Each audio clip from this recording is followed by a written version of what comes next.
Olá pessoal, aqui é o professor Bruno de História. Nesse vídeo eu vou fazer a resolução do Enem 2019, tendo por base a prova do caderno azul. Link para essa prova está aqui na descrição do vídeo. Para o vídeo não ficar muito longo, pessoal, eu vou dividir ele em duas partes. Então, nessa primeira parte a gente vai fazer 9 questões e no segundo vídeo a gente vai resolver outras 10 questões. Então, desse jeito não fica um vídeo tão grande assim. Se alguém quiser ver ele inteiro, quiser fazer ele em duas partes, não se perde. Então, antes de mais nada, se inscreve aqui no canal para você ser avisado quando outras resoluções aparecerem. E vamos lá para a prova 2019. Primeira questão de história na prova do caderno azul é a questão 51. Uma questão que fala do fundamento do direito, da concepção de direito. A gente sempre vê muita legislação nas provas de história, né? Fragmento de Constituição, artigo que comenta esses textos, né? Então vamos lá. Em sentido geral e fundamental, o direito é a técnica da coexistência humana. E isso é a técnica voltada a tornar possível a coexistência dos homens. Como técnica, o direito se concretiza em um conjunto de regras, que nesse caso são as leis ou normas, e tais regras têm por objetivo o comportamento intersubjetivo, isto é, o comportamento recíproco dos homens entre si. Então, o sentido geral do fundamental e fundamental do direito, conforme destacado, refere-se.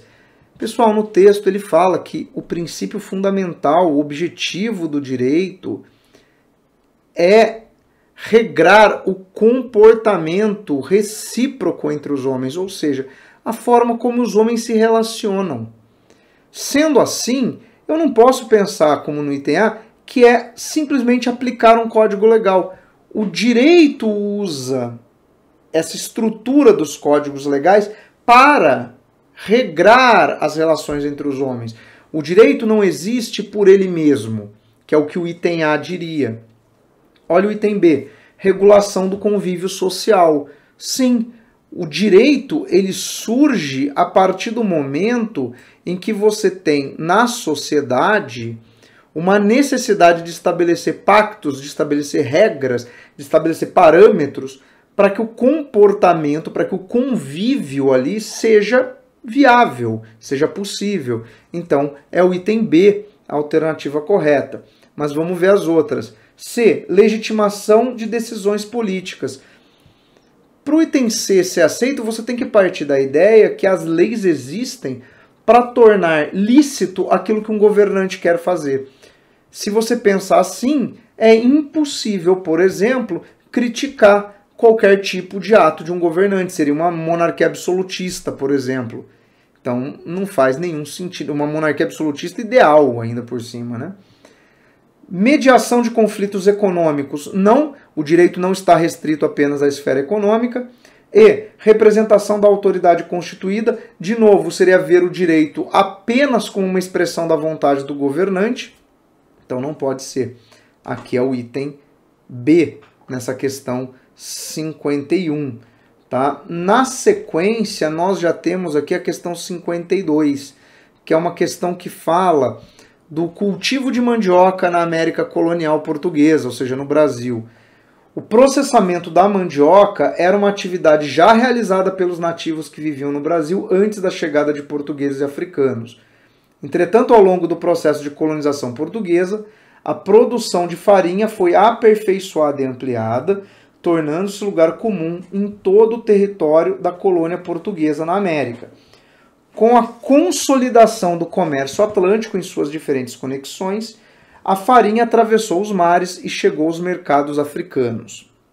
Tá falando de algo que era feito na América, pelos indígenas, depois foi apropriado pelos portugueses, né, que usaram isso até como recurso de subsistência, mas depois, com a expansão comercial, isso foi levado a outros lugares, né, pelas rotas comerciais. Considerando a formação do espaço atlântico, esse produto exemplifica historicamente. Pessoal, vamos lá. Pensando no espaço atlântico, ou seja, qual é a relação da farinha de mandioca com essas rotas comerciais? É o que está aqui no final. do texto, né? Atravessou o mar e chegou aos mercados africanos. Ou seja, uma planta que era nativa do Brasil, que era parte da cultura indígena, que era um hábito alimentar dos indígenas, atravessou o Oceano Atlântico. Então, eu só posso fazer uma relação possível aqui, que é a da difusão de hábitos alimentares. Ou seja, esse vínculo entre as diferentes colônias levou um hábito alimentar brasileiro, dos indígenas, para outro lado do Atlântico, para a África. Ah, mas por que não podem ser as outras alternativas? A B fala da disseminação de rituais festivos. O texto não menciona nenhum tipo de ritual, nenhum tipo de festa, celebração, prática cultural. Fala de uma prática alimentar. C. Ampliação dos saberes autóctones. Bom, o que é um autóctone? Autóctone é a população nativa. Então seria uma ampliação do saber dos indígenas. A gente pode entender de duas formas aqui. Se a gente for entender que o conhecimento dos indígenas foi ampliado, não.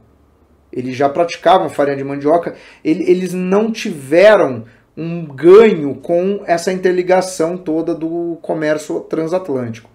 Mas se a gente pensar na primeira parte do texto, que ao longo do processo de colonização, a produção de farinha de mandioca foi aperfeiçoada e ampliada, opa, te levaria ao item C. Por isso que muita gente marcou.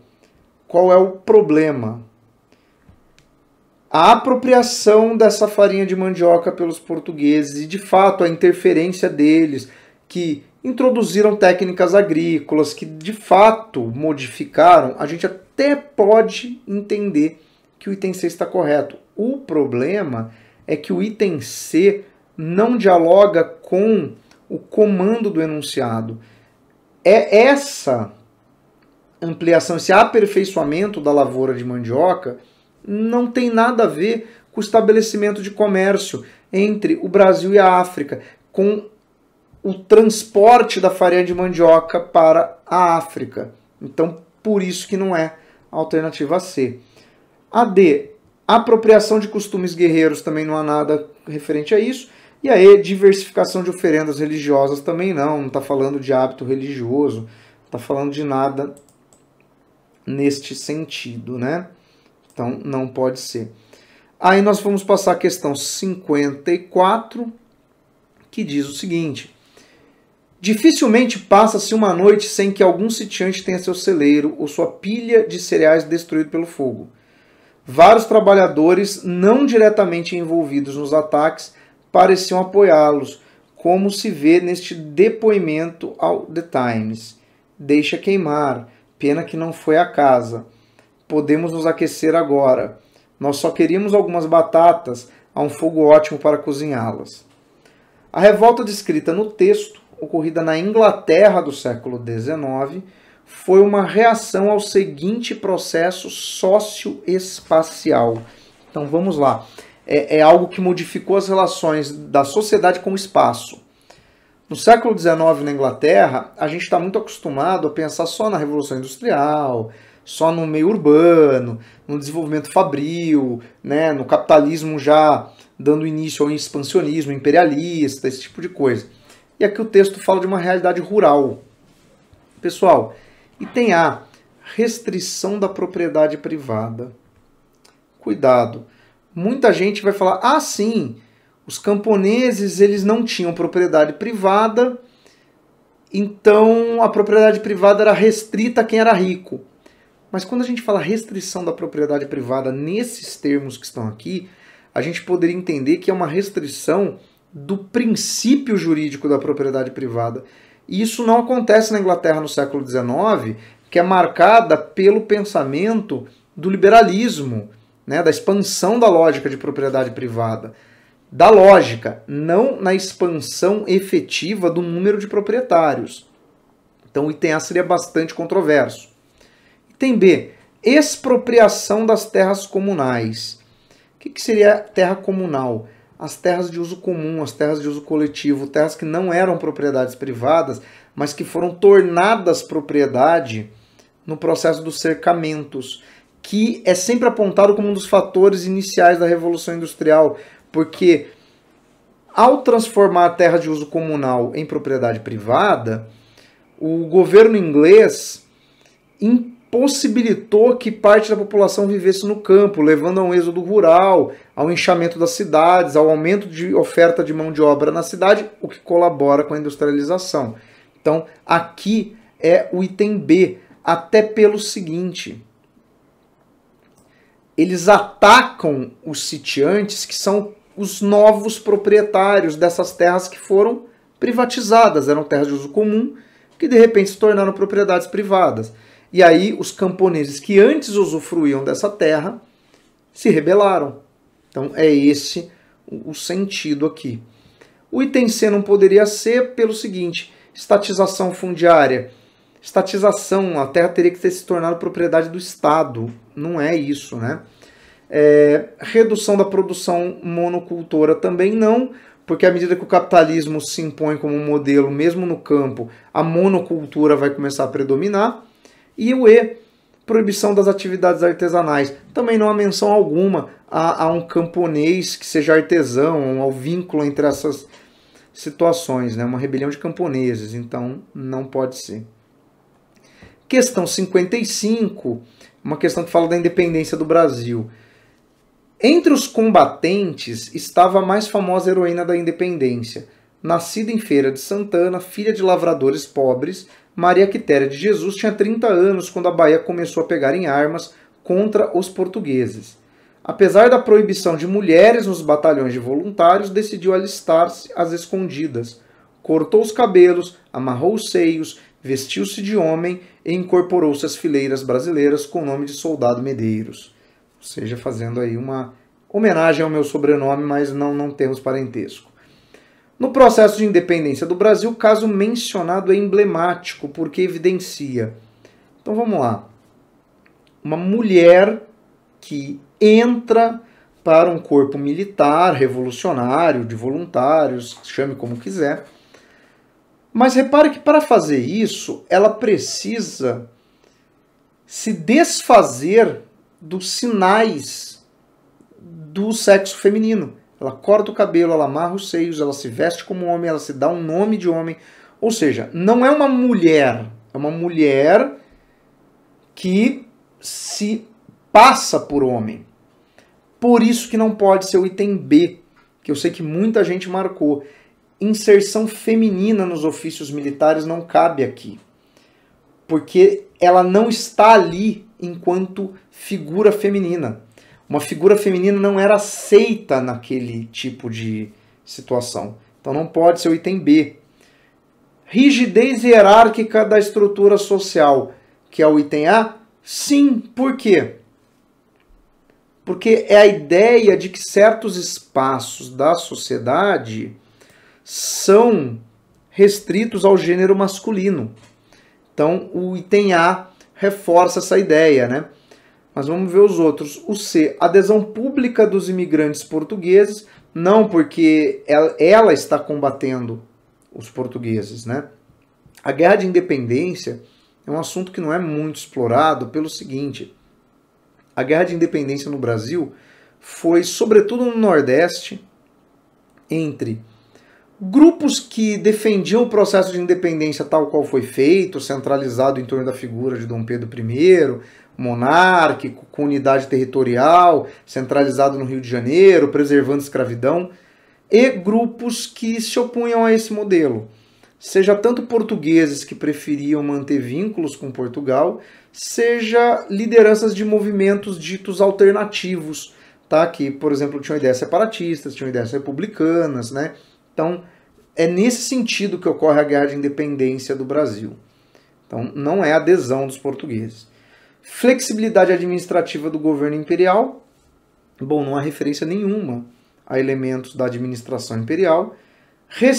Receptividade, é difícil essa palavra, metropolitana aos ideais emancipatórios. Também não. Portugal, a princípio, não abre mão, porque ainda predominam muito as ideias da Revolução Liberal do Porto, que pretendia, inclusive, retornar o Brasil à condição de colônia, né, de Portugal. Tirar do Brasil uma série de estruturas que tinham sido colocadas, né, com a vinda da família real. Então, Não pode ser.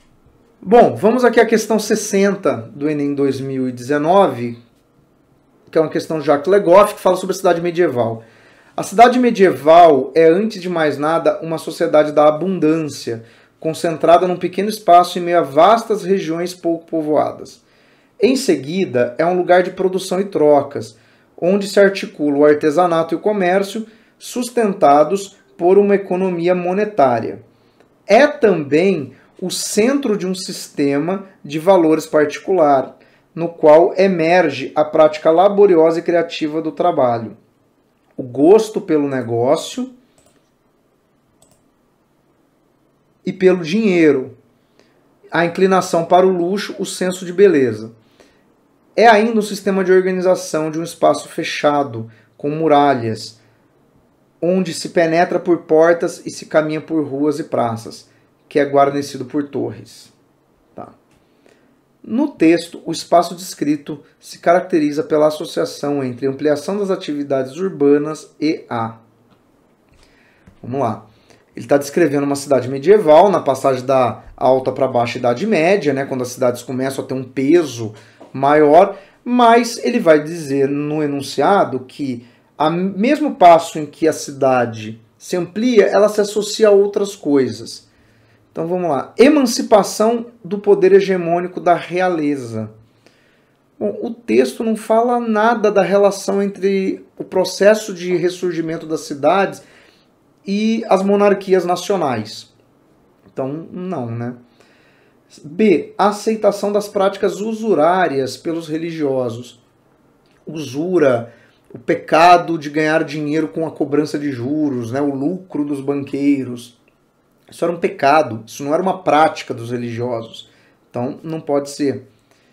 C. Independência da produção alimentar dos campos. Cuidado, viu? O ambiente urbano, ele é interligado ao ambiente rural, até porque ele é abastecido pelo ambiente rural e porque grande parte do comércio das cidades é de produtos agrícolas. Então, não existe essa segregação, né? Essa emancipação completa dos espaços. D. Superação do ordenamento corporativo dos ofícios, mas aí você teria que pensar no fim das corporações de ofício. Se a gente for pensar nos espaços de produção das cidades, eles ainda são muito pautados por esse tipo de regramento, né, das oficinas artesanais, das regras para você desempenhar certas atividades, né? E permanência dos elementos arquitetônicos de proteção. Do que ele está falando? Disso aqui, ó. É um espaço fechado, com muralhas, com torres, ou seja, é aquela ideia de que a cidade medieval ainda preserva várias estruturas arquitetônicas que são típicas das construções medievais. Então você tem isso, né, muito marcante ainda nas cidades europeias desse período, né? A ideia de que a cidade é murada, né, de que a cidade é fortificada. Então, faz sentido o item E. Questão 62 traz um texto sobre questões religiosas no Brasil. A maior parte das agressões e manifestações discriminatórias contra as religiões de matriz africanas ocorrem em locais públicos, 57%. É na rua, na via pública, que tiveram lugar mais de 2/3 das agressões, geralmente em lugar próximo às casas de culto dessas religiões.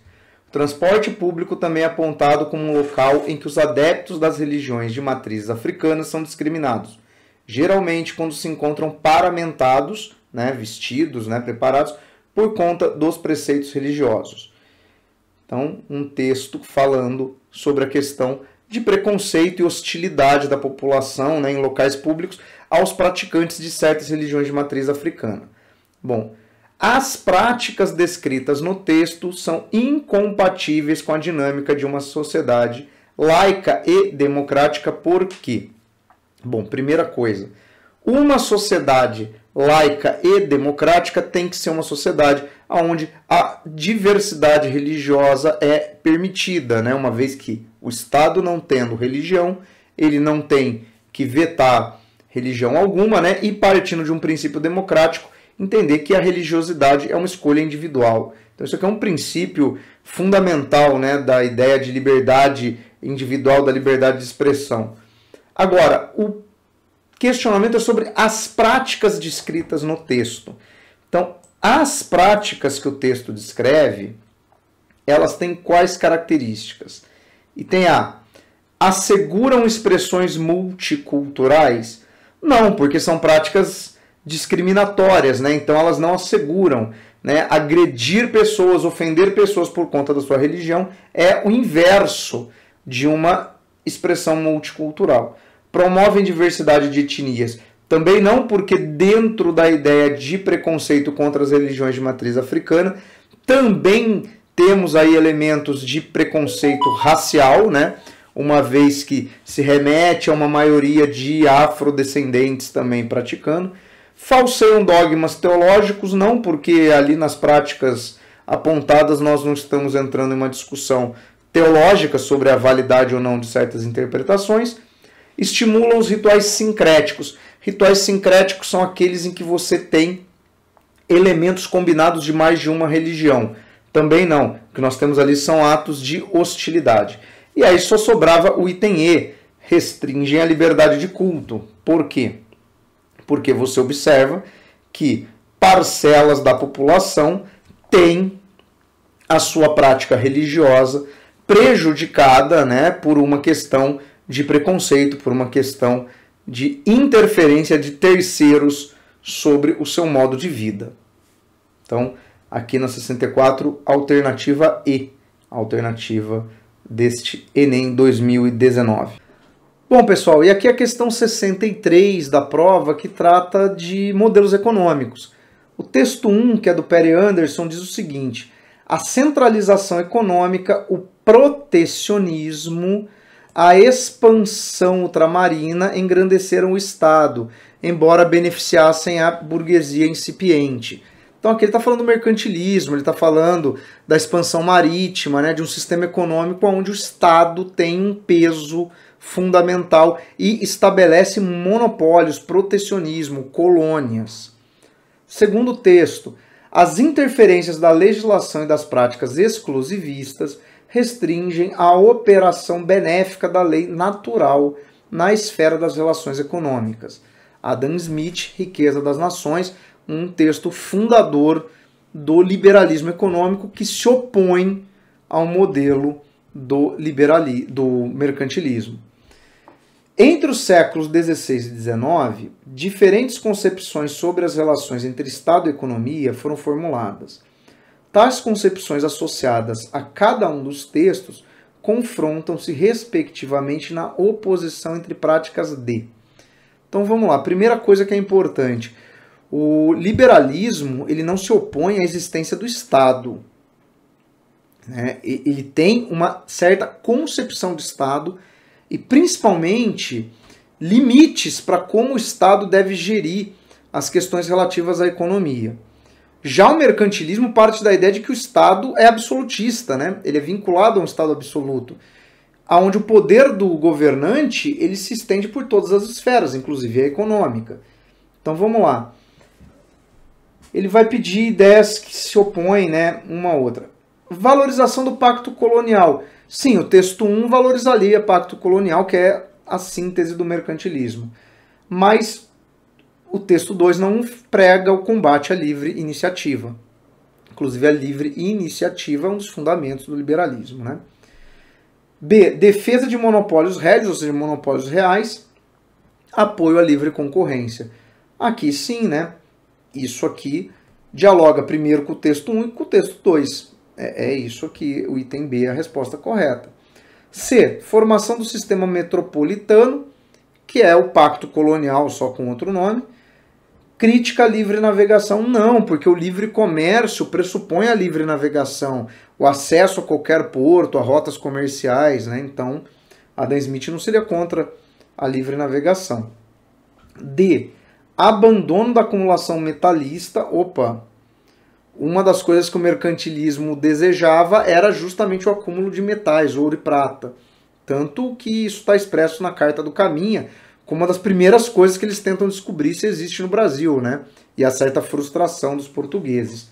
ao perceber que os indígenas não têm objetos de ouro e prata. Já a segunda parte, estímulo ao livre comércio, estaria certa.